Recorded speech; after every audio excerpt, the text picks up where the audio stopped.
dans cette vidéo, c'est de vous présenter tout ce qui va toucher le moteur de recherche. En fait, la recherche est un sujet conséquent dans MOS puisque c'est une des fonctions les plus utilisées. Et à l'heure actuelle, quand vous allez sur Accueil administration, vous allez sur la gestion des applications et gérer la gestion des services. Il faut prendre en compte que tous les services doivent être lancés de telle façon à ce que tout tourne dans les paramètres de recherche. Donc on voit qu'ici, vous avez géré les services de recherche et la gestion des services de recherche demande de regarder quels sont les paramètres, le serveur de requête et le fournisseur de services partagés qui va travailler pour la recherche, fournisseur de services partagés qui se trouve ici. Donc il faut gérer les paramètres, mettre une adresse de messagerie valable, pas l'adresse d'origine qui est installée les 3/4 du temps et qui a ce genre de libellé. Positionner des paramètres éventuellement si vous avez un proxy, et si vous avez une configuration des avertissements de certificat SSL, il faut les cocher.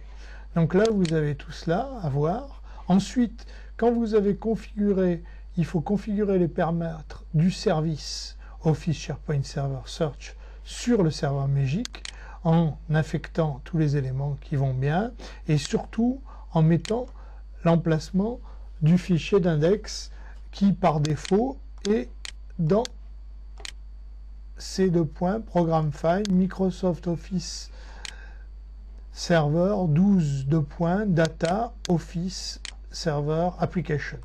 Et ensuite, il faut lui affecter l'ordinateur ou le web frontal qui est dédié, si vous en avez choisi un. À ce degré-là, quand vous en êtes là, il faut bien vérifier que tous les services sur le serveur soient actifs et démarrés. Comme vous le voyez ici, ils sont tous démarrés, donc tout peut fonctionner correctement. Ensuite, il faut aller sur l'administration des services partagés. Et quand vous êtes sur l'administration des services partagés, vous avez ici cette partie-là qui est vitale. Ce sont l'administration de la recherche, les paramètres de recherche, les rapports sur l'utilisation. Donc, l'administration se présente ainsi, avec tout ce côté-là qui est, je dirais, pas complètement traduit, ainsi que ce côté-là, puisque là vous êtes sur une plateforme en français, qu'on voit qu'il y a encore une grande partie des éléments qui sont restés en anglais. Automatiquement, vous auriez les items indexés, vous auriez le serveur statut, vous auriez l'autorité qui s'occupe du moteur de recherche, les contacts email qui vont bien, les scopes, et s'il y a des alertes, les analyses actives et les analyses terminées. Donc là, on a une visibilité, une sorte de flash de pilotage avec la faculté de travailler sur les sources de contenu, mettre des règles d'analyse, gérer les types de fichiers, réinitialiser tout le contenu, donc, on voit que le moteur de recherche offre beaucoup de possibilités et il est très fin au point de vue du travail. Là, vous avez les sources de contenu et on peut choisir plusieurs couches de sources de contenu nouvelles. Il faut automatiquement, à la première fois, démarrer une analyse complète. Ensuite, vous pourrez lancer simplement une analyse incrémentielle. La complète va prendre des ressources en machine la première fois. Pensez bien avoir aussi installé tous les e-filters qui vont bien avant de lancer tout cela. De telle façon à ce que le PDF soit indexé. N'oubliez pas qu'il faut installer un e-filter d'une certaine manière au niveau du PDF. Allez sur le site du club MOS et voyez dans les articles qui existent comment installer le e-filter et comment lancer l'indexation quand le e-filter est lancé.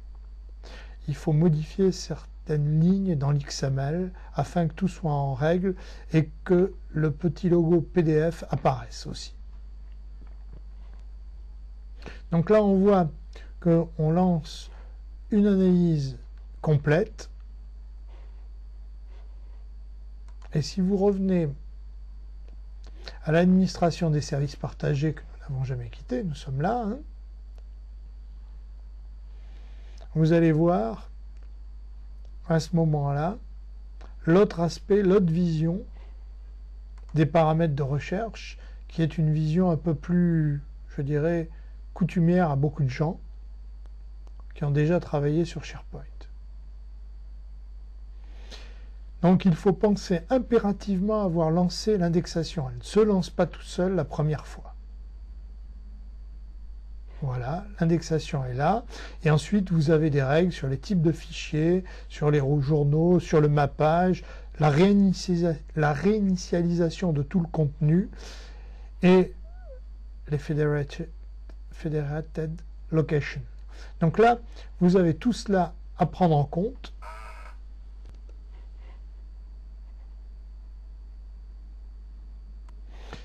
Dans l'administration du lab MOS, c'est-à-dire de la collection de sites, vous avez aussi les mots-clés de recherche, la zone de recherche et les paramètres de recherche à prendre en compte. Les mots-clés de recherche doivent être complétés de telle façon à ce qu'il y ait des mots-clés, des meilleurs résultats, des synonymes, et que vous optimisiez toute l'utilisation du moteur de recherche dans la collection de sites. Ensuite, il faudra peut-être éventuellement travailler sur les webparts qui constituent la page recherche qui est là, pour les adapter au mieux de vos intérêts et des intérêts des utilisateurs qui sont le centre de l'opération et de l'organisation du portail SharePoint.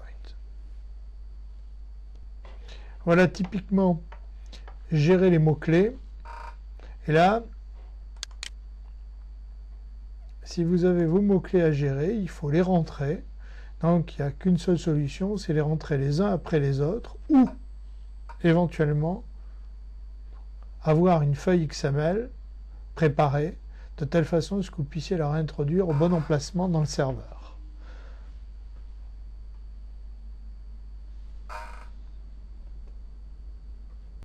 Et là, on voit qu'il faut rentrer la phrase ou le mot-clé, son synonyme, ajouter un meilleur résultat, définir un contact, et éventuellement, il y a des aspects publication à prendre en ligne de compte. Voilà ce que j'avais à dire sur les aspects de la recherche, en sachant qu'à la fin, on obtient des rapports d'utilisation de la recherche.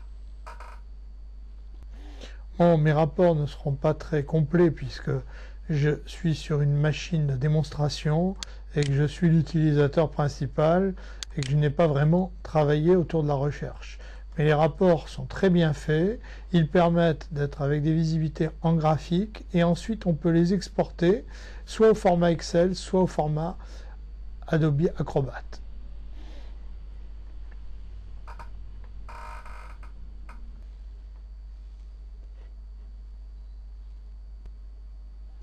Pensez aussi à bien indiquer les extensions et ajouter les extensions qui n'y sont pas. Si vous avez besoin, par exemple, du PDF, il faut rajouter cette extension en faisant nouveau type de fichier et ajouter l'extension qui va bien si vous travaillez avec de l'AutoCAD, des DWG ou des WF.